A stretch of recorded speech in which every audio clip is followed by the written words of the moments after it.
Welcome to Spirits Episode 3, straight at you from the Philippines with the Aswang.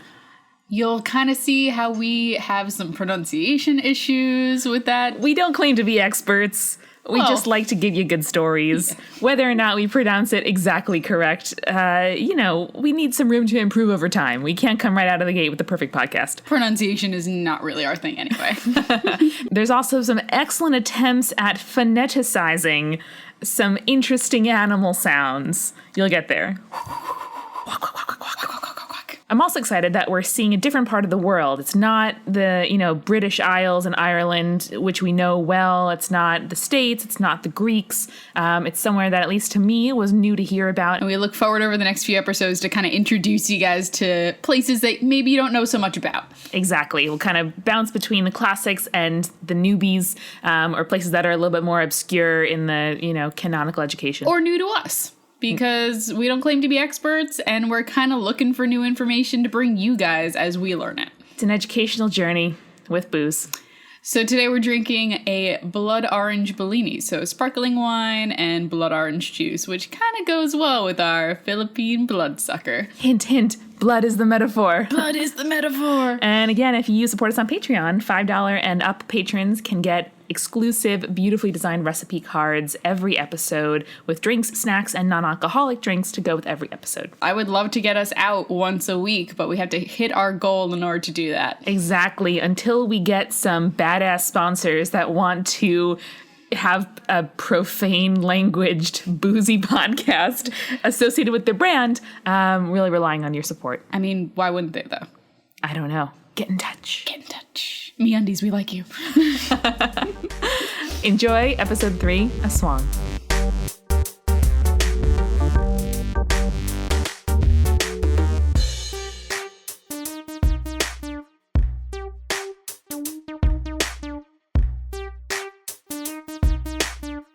So I was at a bar the other day, and I saw this guy, and I'm like, this guy is such an asswang. Go ahead. Like dick bag? Yeah, I mean, a little bit, but an asswang actually is a vampire-like witch ghoul, which is like an awesome combo from Philippine folklore. That's like the center of a great Venn diagram. It is. It totally is. Vampires, witches, ghouls. Absolutely. Tell me more. So it's actually, the myth of the Aswang is widespread through the Philippines, but like... Are you sure that's how it's pronounced? I'm like 95% sure. Like, I have to Google... I'm going to Google it right now. Hold on 1 second. Aswang, maybe? Maybe. We looked it up. It's not pronounced Aswang. It's Aswang. Aswang. Say that. Aswang. Aswang. Aswang. But the layman We're so sorry, Tagalog speakers. The layman would look at it and say Aswang, though. Like, I stand by that. Yes. That's a thing that I think would happen. The Aswang is a widespread mythology throughout the Philippines, except for an area called the Ilocos region, which I think I pronounced correctly. In Spanish colonial recollections in the 16th century, the Aswang was the most feared among the mythological creatures of the Philippines. Of course. Yeah. It's a ghoul vampire witch. Yes. I'd be afraid. And you're going to find out more about it, and it's even more creepy. Excited. So there's a variety of different stories throughout the regions of Philippines. Like, you know how we have, like, Bigfoot? Sure. But there's like different versions of Bigfoot throughout the world. Yep. Yeah, it depends on where you are, and all the stories are different. Those are different things? Yeah, skunk ape. Oh, okay. Like they're all the same thing, but like just told in different places and have different characteristics, but are like the same basic creature. Sure. That's what happens with the Aswang. So there's no real like definition of what it is, but we do have those common themes. Yeah. So the Aswang is always a shapeshifter. Lots of shapeshifters. Yeah, no. It's a different episode. You know what I mean. They're usually just like regular townspeople, pretty much indistinguishable from any other people in the town. That's always very scary. Like that, any kind of myth where it's sort of can be anyone among us, that's inherently very scary. Like the werewolf. Like it's just like some dude once a month just starts eating people. And other times you have no idea. So they're usually like the quiet, shy people who keep to themselves for the most part. You know, like the way that every news outlet treats white murderers. Yeah. Yeah, they're like, oh, they were always so quiet. Like, that's basically what the Aswang was in Philippine mythology. So at night, however, they transform into some sort of animal. Usually it's like a dog, but there's stories of like cats, bats, birds, and boars. So I'm seeing the witch angle, right? Yes. Like common witch lore kind of is that they either familiar- have a familiar or can themselves fly, shift. And you also become see a that cat. that vampire aspect too, like the bat. At night, right? Exactly. It's at night. They can be a bat, whatever. So in this form, they enjoy eating unborn fetuses and small children. Oh my god! Yeah. Really, just going for the most fearful and like wrong, vulnerable thing that a monster could do. So the Aswang favors eating the livers and hearts out of these children. Oh, Yeah, like really, like not so great. Like. gross. So they're described for having a long tongue, kind of like a butterfly tongue, like you imagine. Oh no, that. like a straw. Yes. In which they use to suck out the children through the mother's womb in the unborn fetuses aspect. Oh. Yeah, not so cute. That's horrifying. So Who would think of that? the Philippines, apparently. I don't know.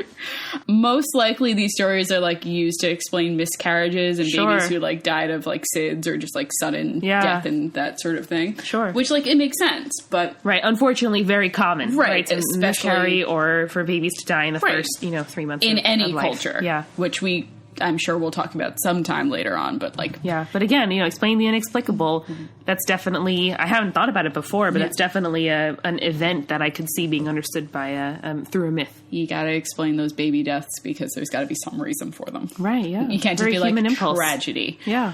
So Aswangs are also known to steal the newly dead bodies to feast on as well. Interesting. Yeah. So like kind of like a little bit like zombie-esque. Yeah, grave robbery. So when the Aswang eat someone, they usually replace their live victims or cadavers with doppelgangers for a while. And these doppelgangers are made out of either like tree trunks or plants. Really? Yeah.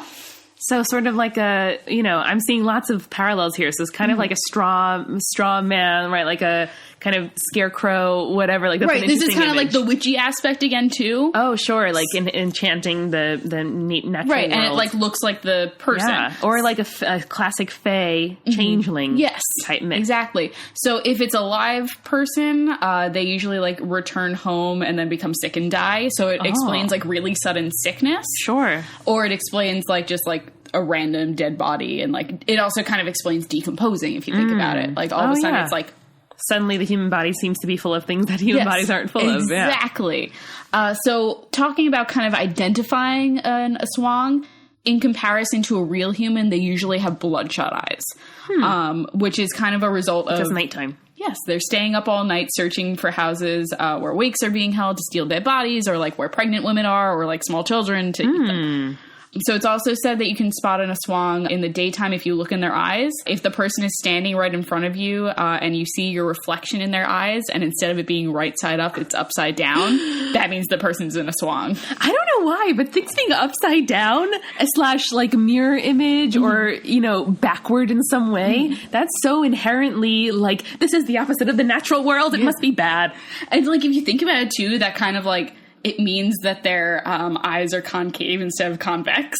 Ooh. So like it's like creepy, like inward setting eyes, like super, super weird if you think about just it. unnatural, right? Like the mirror image of what a person should be. Yeah. Not just in the eye, but the eye itself caving in instead of out. And then another like super weird way of kind of establishing if someone's in a Aswang or not is if you look at them in a two-wad pattern, which is like bending over and looking at the person through your legs upside down.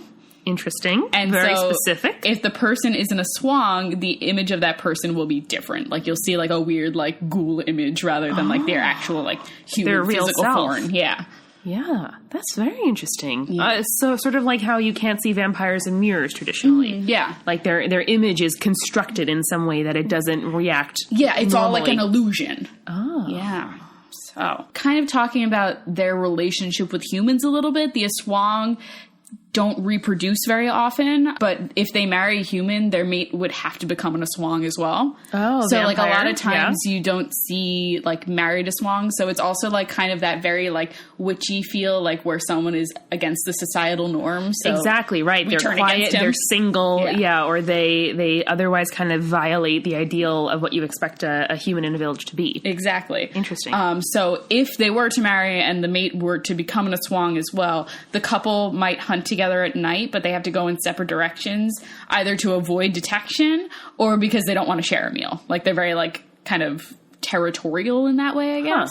Kind of like unlike most vampire stories, Aswangs are daywalkers, so they can like walk around in the daytime. Right, like, they're they not don't like burn. They're not like hiding in their hut, like waiting. That helps in the tropical Philippines. Oh yeah, absolutely. No one's just like kind of hiding in their hut until like, nighttime falls, hopping between palm trees. Because tiny bit suspicious if that were the case. Yes. So they act and like have emotions like normal human beings do. Additionally, Aswangs never. This is super interesting. Aswangs will never harm their neighbors or feed on them. Really? Yeah, so there's a Filipino saying, actually, where it's better an Aswang than a thief.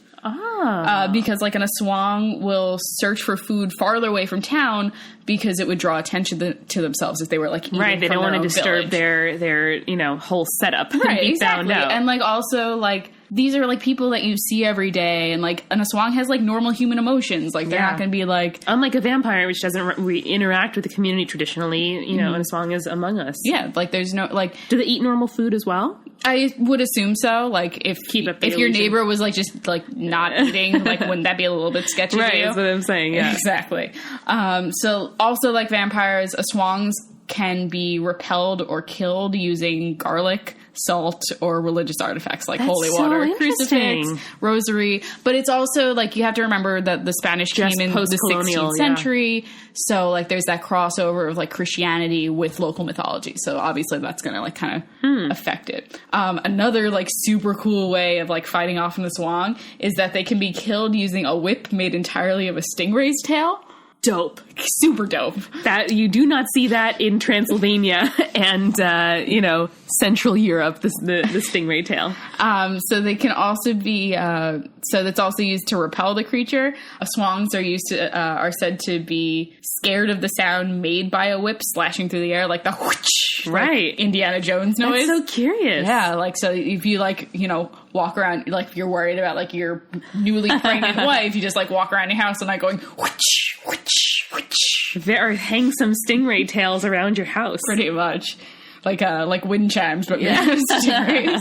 So it's also said that they cannot step onto holy consecrated ground, and like most mythology, decapitation is the way to destroy an Aswang. Very cool. Mm-hmm. I wonder if this is part of the kind of post-colonial, cracking down on nuclear like sort of making everything more kind of normal as we think of it from a Western Christian perspective. Like, people shouldn't be alone. People shouldn't, have kind of unnatural to the colonizers' households. Well, I think a lot of it has to do with just, like, human society in general. And then we kind of adapted that Western society later on. Like, the whole, like, sacred ground kind of thing and the rosaries and holy water. That's definitely that Western influence, but all this, like, the whip and stuff like that, like, that's stuff that they had already, and, like, stuff that they were, like, fearful of, which is, like, super interesting because we see these mythologies and they're so, like, widespread. It doesn't really matter where the mythology is from. It's like there's always that common theme going on. Right. Someone who doesn't quite fit societal norms is treated as, like, a monster or an outcast. Yeah, and someone who's easy to pin things on, right? Mm-hmm. The person who is quiet and won't talk back, or the person without family to vouch for them. A woman who doesn't have the societal standing to prove her reputation. Yeah, pretty much. There's almost like a biblical way of, like, keeping a Aswang out of your house.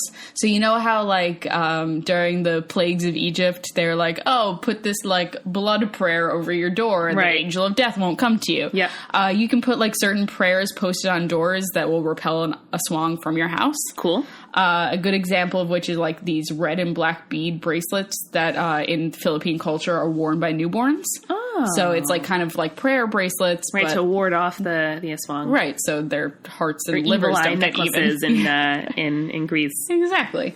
Another version of the Aswang is called the Wak-Wak, Cool.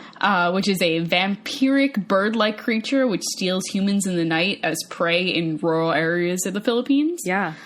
It's either a form of vampire or a night bird that belongs to a witch, depends on the region. Interesting. But bird-shaped in all cases. Yes, but always bird-shaped. It's Right. either an individual working on its With a own. bird, yeah. Yeah, or it's like a witch that has like a bird familiar that's Yeah. going and eating people. So it's called a wak-wak due to the sound that it makes when it flaps its wings while flying. Crow style. Super crow style. So if the sound of the wak-wak is loud, it actually means that it is far away from you. Oh, sure, because the scariest thing is it just coming silently in the night Right. with you having no idea. So if it is quiet, it means it's sneaking up for attack. It's great. It then slashes its victims and feeds on their hearts. So like if you're like, wak, wak, wak, wak. Which sounds like I'm doing a Pac-Man sound, but like A bit. just a tiny bit. But like the quiet wak, wak, wak is very, very frightening. Wow. As opposed to like if you're wandering through the jungle or whatever during the And you night. hear the cacophony of jungle around you. Right. That's normal. That's comforting. Exactly. But then if you hear like a really loud noise next to you, like wak wak wak, that's like an okay sound. You're like, oh, it's close, but it's actually not close because it means it's Wow. flying away somewhere. That's I can so understand how that myth kind of came about, right? That people will sort of be pacifying themselves, like, no, then I know where the threat is at least. Wow. The wak-wak is described of having to have like long, sharp talons and then like bat-like wings. Cool. Additionally, the wings are supposed to be like sharp as knives too, so it like uses the wings to like cut open people as well. So like whoosh whoosh, and then talons go in. Right. and Who steal needs the a heart. scalpel? You just double whoosh. Yeah, whatever. Oh. And then some like asshole American went in like during the colonial period and tried to explain what the sound of the wak-wak came from, and he was like, "Oh, it's the common house gecko." And then, but most of the folklore still persists to this day. So, Oh, I see. Yeah. so it's sort of like the wak-wak and the Aswang are they're still like kind of prominent folklore. And I think it's because we always need that like scapegoat in human society. We need Sure. something to explain killings and explain like brutal murders, because we can't like we're afraid that our like natural environment might kill us, but I think we're more afraid that we ourselves will kill us. Sure. I think that like sort of scary human nature is more dismissible when you have a mythology that explains it for you. Right. It's easy to point outside the village wall and say the outside is scary, the outside will get you, but it's much harder to, turn around and look amongst your village, your family, yourself, right? And say, what went wrong in here? It was the Exactly. wak-wak. It was the wak-wak. Wak-wak, wak-wak, wak-wak, wak-wak. Spirits was created by Julia Shafini and me, Amanda McLaughlin. It's edited by Eric Schneider with music by Kevin McLeod. Allison Wakeman designed our logo. Subscribe to Spirits in your preferred podcast app to make sure you never miss an episode. Our website is spiritspodcast.com, and you can also find us at Spirit Podcasts on Twitter, Facebook, Instagram, and SoundCloud. On our Patreon page, patreon.com/spiritspodcast, you can sign up for exclusive content like behind-the-scenes photos, audio extras, blooper reels, and beautiful recipe cards. We are so thankful to those of you who signed up to support us already. Every little bit helps as we get our first season off the ground. If you like the show, please share it with your friends and leave us a review on iTunes. It really does help. We're listed in the history section rather than the comedy section, so what I'm saying is we're totally going to take over those charts, people. Thank you so much for listening. Till next time.